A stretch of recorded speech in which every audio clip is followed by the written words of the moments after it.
की। देखिए, जो वृद्धि एवं विकास होता है वो क्या होता है, आपका बाल विकास की अवस्थाओं से जो है पहले आपका चैप्टर आता है और ये आपका क्या होता है, बहुत ही महत्वपूर्ण होता है। अगर आपको बाल विकास की अवस्थाओं को पढ़ना है तो सबसे पहले हम वृद्धि और विकास के बारे में पढ़ते हैं। तो चलिए हम सीधे बात कर लेते हैं अपने वृद्धि और विकास की। देखिए, यहाँ पर जो आपका वृद्धि वर्ड होता है, इस वृद्धि वर्ड को हम कभी-कभी जो है अवृद्धि के नाम से भी जानते हैं। इसको इंग्लिश में कहते हैं क्या है, हम ग्रोथ।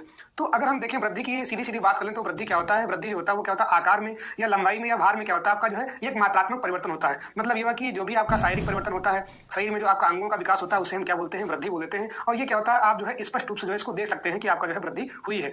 तो यहाँ पर आपका जो महत्वपूर्ण बिंदु आपके वृद्धि से रिलेटेड आपके हैं वो मैंने जो है यहाँ पर सब लिख दिए हैं। तो आप जो है इन पर एक नजर डाल लीजिए। पहला है कोशिकीय वृद्धि। कोशिकीय वृद्धि का अर्थ ये हुआ सेलुलर मल्टीप्लिकेशन। इसका मतलब ये हुआ अगर हम वृद्धि की बात करते हैं तो वृद्धि का अर्थ ये होता है कि कोशिकाओं में वृद्धि, सीधा सा आपका ये अर्थ हो गया। तो इस प्रकार से जो है हम वृद्धि को कोशिकीय वृद्धि के रूप में डिफाइन कर सकते हैं। अंगों का विकास है, भार में परिवर्तन है, लंबाई में परिवर्तन है, इसे हम क्या बोलते हैं, कोशिकीय वृद्धि बोल देते हैं। दूसरा है व्यक्ति के अंदर होने वाले परिमाणात्मक परिवर्तन। मतलब ये हुआ कि हम किसकी बात कर रहे हैं, यहाँ पर परिमाण की बात कर रहे हैं। हम यहाँ पर परिमाण मतलब मात्रा की बात कर रहे हैं। तो अगर आपका मात्रा वाला परिवर्तन होता है या मात्रात्मक परिवर्तन होता है तो हम उसे वृद्धि के नाम से जो है कहते हैं।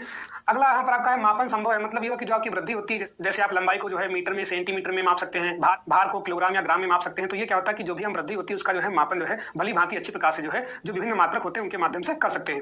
अगला यहाँ पर आपका स्पष्ट अवलोकनीय। मैंने बताया अभी इसके पहले की जो आपकी वृद्धि होती है वो क्या होती है, आप जो है बाहर से जो है उसको देख करके बता सकते हैं कि जो है बच्चे की वृद्धि हुई है, मतलब उसके आकार में, उसकी लंबाई में क्या हुआ, आपका जो है वृद्धि हुई है। तो ये क्या होती है, स्पष्ट अवलोकनीय। मतलब इसको हम जो है देख सकते हैं। अवलोकन करते क्या होता है, देखना। तो ये भी आपका जो यहाँ पर आपका इंपॉर्टेंट पॉइंट है। अगला यहाँ पर आपका वृद्धि की तुलना में विकास क्या होता है, धीमा होता है। देखिए, क्योंकि विकास क्या होता है, परिमाण के साथ साथ क्या होता है, गुणात्मक होता है। तो अगर हम वृद्धि और विकास में अगर एक डिफरेंस बेसिक देखें तो क्या होता है, वृद्धि क्या होती है, केवल आपकी मात्रात्मक होती है, लेकिन जो आपका विकास होता है वो क्या होता है, आपका मात्रात्मक के साथ साथ क्या होता है, गुणात्मक भी होता है। तो हम जो है वृद्धि और विकास को इसलिए जो है अलग अलग पढ़ते हैं। लेकिन अगर आप देखें तो इनका, अगर हम जनरली इनका देखें तो क्या होता है, लगभग आपका सेम रहता है। लेकिन इसमें जो है आपका आधारभूत आपका अंतर रहता है। वृद्धि क्या होती है, केवल परिमाणात्मक होती है, मतलब केवल परिमाण की हम बात करते हैं, मात्रा की बात करते हैं। लेकिन विकास में क्या होता है, उसमें गुणात्मकता का आउटपुट रहता है। तो ये आपका जो है इंपॉर्टेंट पॉइंट है। यहाँ पे कहा गया है कि वृद्धि की जो गति होती है वो क्या होती है, आपकी जो है तेज होती है, किसकी तुलना में, विकास की तुलना में। विकास क्या होता है, स्लोली होता रहता है। और विकास होता है वो क्या होता है, बालक के जन्म से लेकर के क्या होता है, आपका जीवन पर्यंत, मतलब जो है जब तक जो है व्यक्ति की मृत्यु नहीं हो जाती है तब तक जो है विकास की प्रक्रिया चलती रहती है। लेकिन वृद्धि क्या होता है, वृद्धि जो है एक निश्चित सीमा तक होती है। आगे हम बात करेंगे।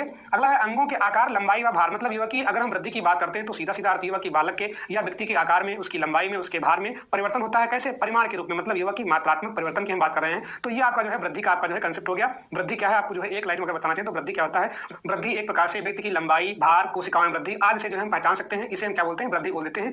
और इसका जो आधारभूत आपका जो पुट होता है वो क्या होता है, यहाँ पर आपका मात्रात्मक परिवर्तन। अगला आपका बिंदु है विकास। और विकास को इंग्लिश में